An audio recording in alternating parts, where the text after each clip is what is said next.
নূরের দোলায় আর হুরেরি মেলা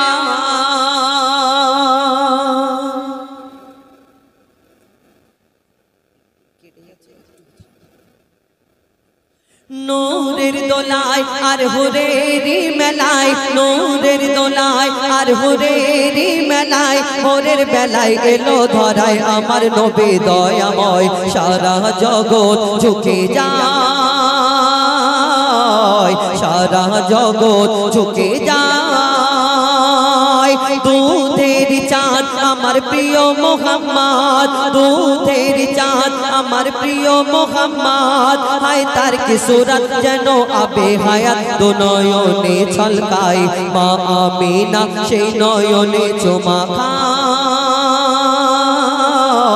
মা আমিনা সেই নয়নে চুমা খায় নূরের দোলায় আর হুরেরি মেলায়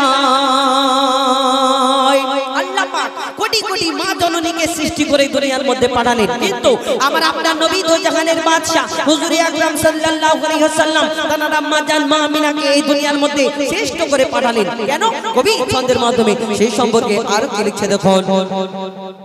ওই স্বর্গরানী মা জননী আমিনা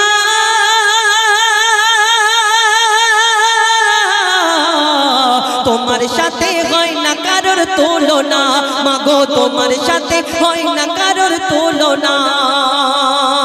কেন মা হাওয়া থেকে আর মা মারিয়া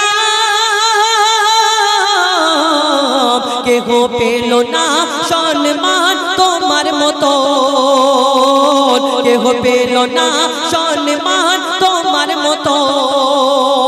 আল্লাহ আর আরশ ছেড়ে গর্বে তোমার ঘর করে আল্লাহ আর আরশ ছেড়ে কে গর্বে তোমার ঘর করে 10 মাস 10 দিন পরে নাজিল হলো আদম রূপ ধরে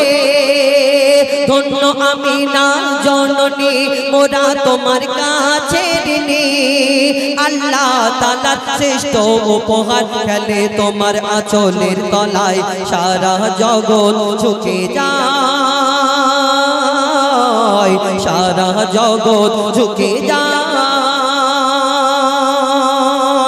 এই দুনিয়াতে আল্লাহ পাক রব্বুল আলামিন এই দুনিয়াতে আল্লাহ রাসূলকে মা আমিনার ঘরেতে দুনিয়ার মধ্যে পাঠালেন তাকে জন্ম দিলেন মা আমিনা এবং তাকে লালন পালন করলেন দুধ পান করালেন মা হালিমা আর মা হালিমাকে এই দুনিয়াতে ওই মরুভূমির মানুষরা যখন নবী দো জাহানের বাদশা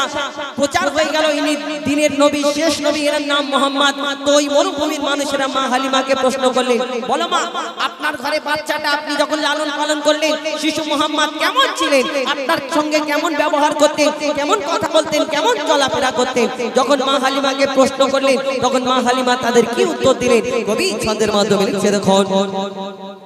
মা হালিমা হাই কি তোমার কিসমত তোমার বুকের দুধ পিয়েছে মোহাম্মদ মাগো তোমার বুকে দুধ পিয়েছে মোহাম্মদ আর কেমন ছিল বলো শিশু নবী করিম তুমি লালন পালন করতে তাকে রাতে দিন মাগো লালন পালন করতে তাকে রাতে দিন তুমি তাকে জমজমেতে ধুইয়ে গা চুমে নিতাম যখন পা মা হালিমা বলছে তাকে জমজমেতে ধুইয়ে গা চুমে নিতাম যখন পা আদর করে আমায় ধরে মধুর সুরে ডাকতো মা ও তার নূরের বদন যেন নরম মাখন আর মিষ্ক আতর মাখা যেন সারা বদনময় সারা জগৎ ঝুঁকে যায় সারা জগৎ ঝুঁকে যায় সর্বশেষ কবি নিজের মাকে উদ্দেশ্য করে বলছে এই দুনিয়াতে আমরা দেখবেন যখন বড় হয়ে যায় মায়ের গর্ভে 10 মাস 10 দিন কত কষ্ট দিই সেটা আমরা কি জানি বিশেষ করে ছেলেদের বিয়ে হওয়ার আগে অনেকজনা অনেক কিছু বুঝতে পারে না আর বিয়ে হয়ে গেলে অনেকজনা বুঝতে পারে কেন স্ত্রীর যখন বাচ্চা কাচ্চা হয় তার কতটা কষ্ট হয় সেই তার স্বামী জানে যে তাহলে আমার মায়ের কত কষ্ট হয় সেও বুঝতে পারবে এই দুনিয়াতে কিন্তু মায়ের মতো কি কষ্ট যে অরিজিনাল কষ্টটা সেটা কি বুঝতে পারবে না আমরা যখন বড় হই এই দুনিয়াতে মা জননীকে কত ছোট বড় কথা বলে থাকি। এই দুনিয়াতে বউ যদি একটুখানি বেশি বলে যে তোমার মা এই বলেছে, তোমার মা ওই বলেছে, আমরা রাগেতে মাকে গিয়ে না খিটখিট করছো, বয়স হয়ে গেছে একটু খিটখিটে হয়ে গেছো না। এই দুনিয়াতে মায়ের গর্ভেতে আমরা কতদিন ছিলাম, কি করেছিলাম? একটা মানুষকে পানিতে যদি ডুবিয়ে রাখা হয় থাকতে পারবে না। এর ভিতরে পানির ভিতরে আমরা ভেসেছিলাম, আমাদের কান নাক চোখ মুখ সব বন্ধ হয়েছিল। মা যে খাবার খেত আমরা ওই মায়ের রক্ত মাংস খেয়ে এই গর্ভেতে ওই 10 মাস 10 দিন বেঁচেছিলাম। এবং এই দুনিয়াতে যখন কত মা জননী দেখবেন হসপিটালে বাচ্চা কাচ্চা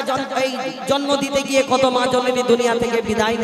নিয়ে নেয়, এই দুনিয়া থেকে চলে যায়। এবং আমরা মায়ের গর্ভে কত কষ্ট দিই না। মা আমাদের যখন গর্ভে আমাদের বাচ্চা কাচ্চা মায়ের গর্ভে আসে, মা ভালো করে খায় না, ভালো করে হাঁটা চলা করে না, ভালো করে ঘুমায় না। কেন? বাচ্চাটা যদি কিছু হয়ে যায় খেয়াল রাখে। কিন্তু আমরা সেই মা জননীকে আমরা বড় যখন হয়ে যায় সব কিছু ভুলে যাই। শেষ কথায় মাকে উদ্দেশ্য করে লিখতে দেখুন, 7.5 চিল্লা ছিলাম মা গো গর্ভে তোমার, চোখ মুখ নাক কান বন্ধ ছিল আমার, এই চোখ মুখ নাক কান বন্ধ ছিল আমার। আর কেমন ছিলাম আমি অন্ধকারে, ও মা অন্ধকারে ভেসেছিলাম পানিতে, কত ব্যথা দিয়েছি তোমার বাচ্চা দানিতে, মাগো কত ব্যথা দিয়েছি তোমার বাচ্চা দানিতে। আর কি হলো? মরণ যেন ঘনিয়ে এলো, মরণ যেন ঘনিয়ে এলো, যখন জন্ম দিলে মোর কারণে মাগো কত ব্যথা পেলে, মোর কারণে মাগো কত ব্যথা পেলে। মা হওয়া কি যন্ত্রণা তানবীর কালাম বুঝলো না, মা হওয়া কি যন্ত্রণা অদম হুজাইফা বুঝলো না। যতই থাক না তোমার সোনা দানা, মায়ের দেনা শোধা যাবে না। কেন? মায়ের চোখের পানি জমজমের থেকে ও দামি, ও তোর মায়ের চোখের পানি জমজমের থেকে ও দামি।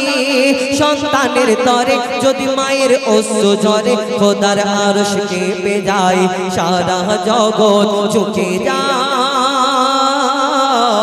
সারা জগৎ ঝুঁকে যায়, সারা জগৎ ঝুঁকে যায়। এটি ফরমাইশ মোতাবেক